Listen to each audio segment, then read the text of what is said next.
À présent, Madame Laurence Muller-Bronn, pour le groupe des Républicains. Vous avez 2 minutes, Madame. Merci Madame la Présidente, Madame la Ministre, mes chers collègues. Alors, je ne reviendrai pas sur toutes les qualités du chanvre qui ont été développées par tous les collègues qui se sont exprimés cet après-midi. Aucun argument, en fait, aujourd'hui, ne peut valider la décision du gouvernement.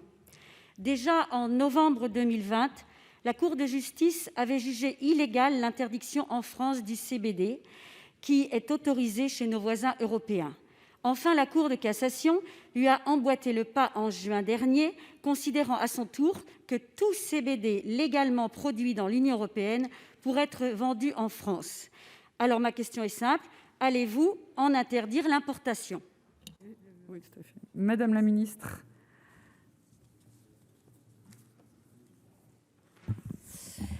Madame la sénatrice Laurence Muller-Bronn, comme je l'ai indiqué, le 19 novembre 2020, la Cour de justice de l'Union européenne a annulé l'arrêté qui limitait la culture, l'importation, l'utilisation industrielle et commerciale du chanvre aux seules fibres et graines de la plante. Les autorités françaises ont engagé immédiatement des travaux afin de modifier la réglementation à la lumière de cette décision. Le projet de nouvel arrêté a été publié le 31 décembre 2021. Il va permettre de développer le développement, en tout cas en toute sécurité, en France, de la filière agricole du chanvre, ainsi que des activités économiques liées à la production d'extraits de chanvre, la commercialisation de produits qui les intègrent, tout en garantissant la protection des consommateurs, le maintien de la capacité opérationnelle pour lutter contre les stupéfiants.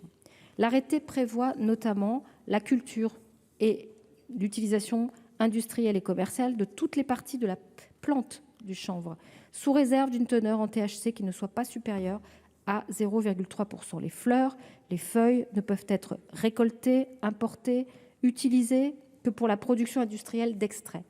Il en résulte que la vente aux consommateurs de fleurs ou de feuilles brutes, sous toutes leurs formes, était interdite, notamment pour pouvoir lutter contre les trafics ou pour des motifs qui nous semblent évidents de santé publique.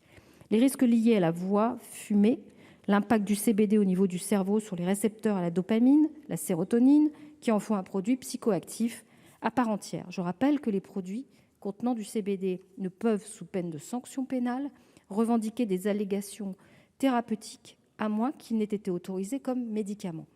Une ordonnance récente du juge des référés a suspendu à titre provisoire l'application des dispositions relatives à l'interdiction de commercialiser à l'état brut des fleurs et des feuilles de certaines variétés de cannabis. Le gouvernement prend acte de cette ordonnance dans l'attente du jugement de fond de l'affaire par le Conseil d'État, tout en conservant son objectif de sécuriser cette filière économique et de protéger la santé. L'arrêté prévoit que l'autorisation de culture, d'importation, d'exportation, d'utilisation de chanvre est étendue sous certaines conditions à toutes les parties de la plante du chanvre. Voilà. Merci, Madame la Ministre. Vous avez plus d'une minute, chers collègues, pour répondre. Madame la Ministre, ma question était bien, allez-vous interdire l'importation, puisque tous les autres pays européens, aujourd'hui, nous le savons, produisent et commercialisent le CBD.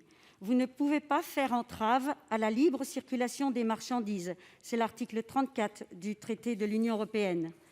La France n'échappera pas à un futur contentieux européen si vous maintenez un carcan réglementaire contraire à l'esprit du marché unique européen. Si vous perdez trop de temps à prendre votre responsabilité, ce sont les juges européens qui décideront à notre place.